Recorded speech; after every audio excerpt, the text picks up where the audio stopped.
Before the United States became a global superpower, before the CIA, before NATO, before national security became a phrase that justified everything, there was an idea, a sentence really, a warning sent to Europe in 1823 that said, in essence, stay out of the Western Hemisphere.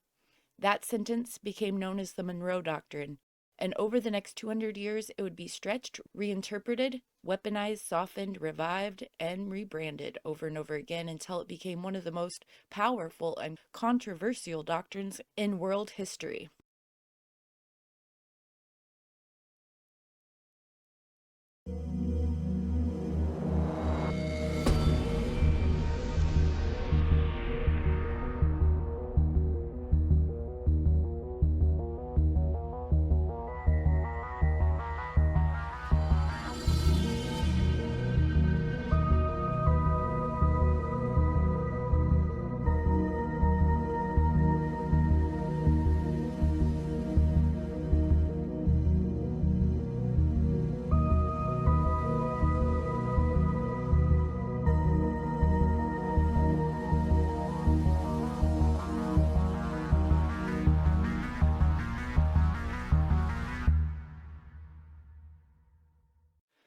Hello, everyone, and welcome back.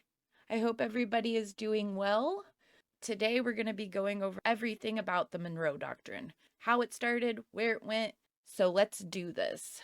Tonight, we're going to walk through where the Monroe Doctrine came from, how it evolved from defense to dominance, how it morphed into the good neighbor policy, how it never really went away, and how it still shapes U.S. actions in Venezuela and South America today. And I'll be using chalkboards along the way so you can literally see how this doctrine has changed over time. Let's rewind to the early 1800s. The United States is young, barely 50 years old. It has no standing global military, no overseas empire, no ability to project power the way Europe does.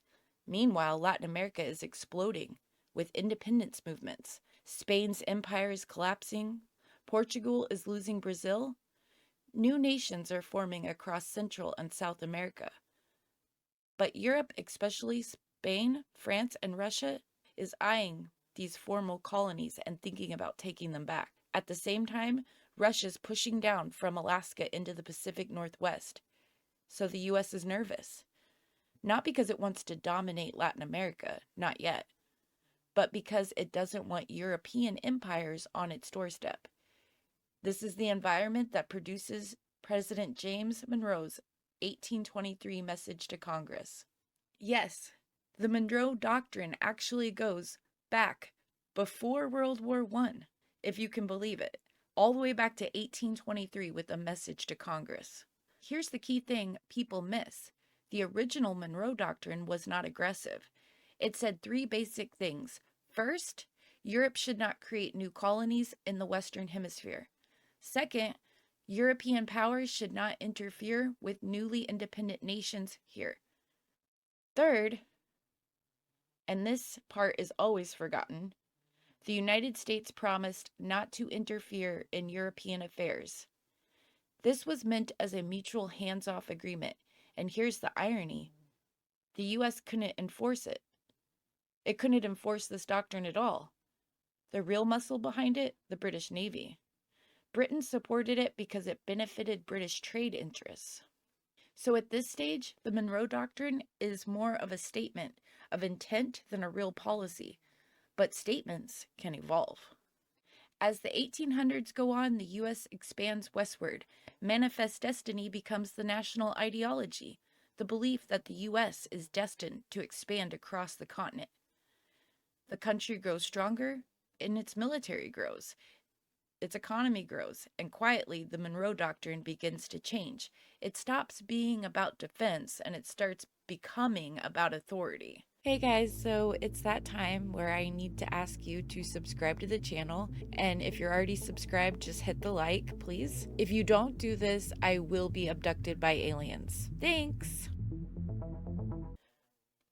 The thinking shifts from Europe shouldn't interfere here to this hemisphere is our sphere of influence. That shift becomes explicit in the early 1900s. President Theodore Roosevelt adds what's called the Roosevelt Corollary to the Monroe Doctrine. This is the turning point. Roosevelt argues that if Latin American nations are unstable, in debt, or politically psychotic, the U.S. has the right to intervene, so Europe won't. In other words, the U.S. appoints itself hemispheric police. This justification is used for military occupations, regime influence, control of customs houses, backing compliant leaders. This is when the Monroe Doctrine stops being about keeping Europe out and becomes about putting the U.S. in, and resentment builds across Latin America.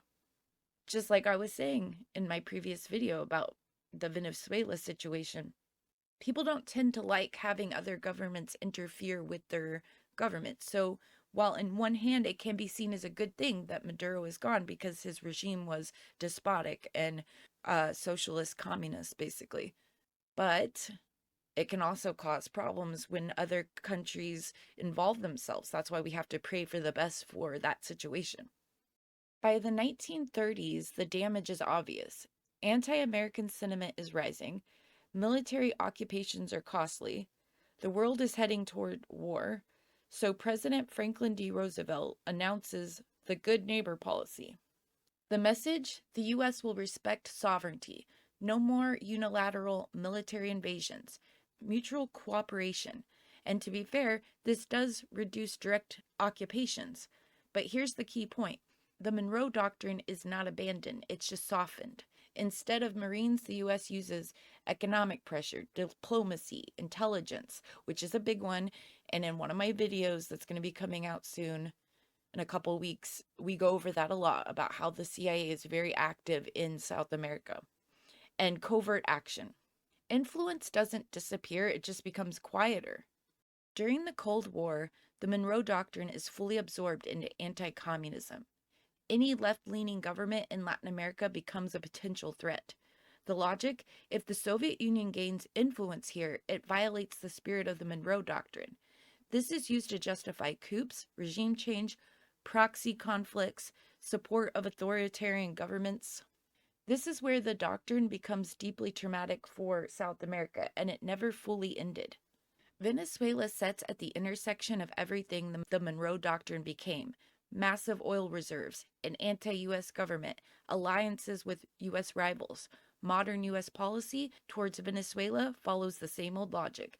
If a government in the Western Hemisphere defies U.S. influence and aligns with rivals or controls strategic resources, it becomes framed as a hemispheric problem.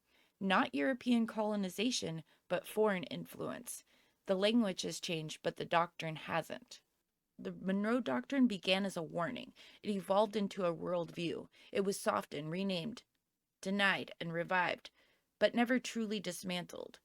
And understanding it helps explain why South America, and Venezuela in particular, is never just about democracy, never just about human rights, never just about economics. It's about who gets to decide what happens in the Western Hemisphere. And that question asked in 1823 is still being answered today. Look, I'm going to be real honest with you guys. If I can't get people to subscribe or like, YouTube will literally send aliens to my house. Do you want me to be probed? I need you to like and to subscribe. Thank you. And that's the thing too, is that it's not necessarily a bad thing that the United States have control over the Western Hemisphere because it's a superpower. The problem arises is that America just doesn't go about doing these things very well. So it can be extremely disrupting and dangerous for the countries that it does these type of things too, as we've seen time and time over history. And it's something we talk about a lot on this channel in videos that will be coming out. So it's a mixed feelings, it's a mixed bag, you know. With this multipolar world that's starting to come into realization, because like I said before, the United States government is actually admitting that there's a multipolar world now, which means there's multiple superpowers. This type of consolidation of power around superpowers, spheres of influence, is going to be the common occurrence that's going to be happening going forward. But the question that I have and that other people should have is we should do it the right way. We should do it in a friendly way. We should do it in the best and most logical way possible. And I really hope with what's going on in Venezuela, the situation, I really hope that it can be done in a logical, analytical way that works out best for the Venezuelan people and allows them to participate in what their country is going to look like going forward. And that is the best that we can all hope for. And so this was just a quick video. Don't forget to like, comment, and subscribe. I'm a brand new channel, so I could really use it. And I'll see you next time on The Eclectic Journalist.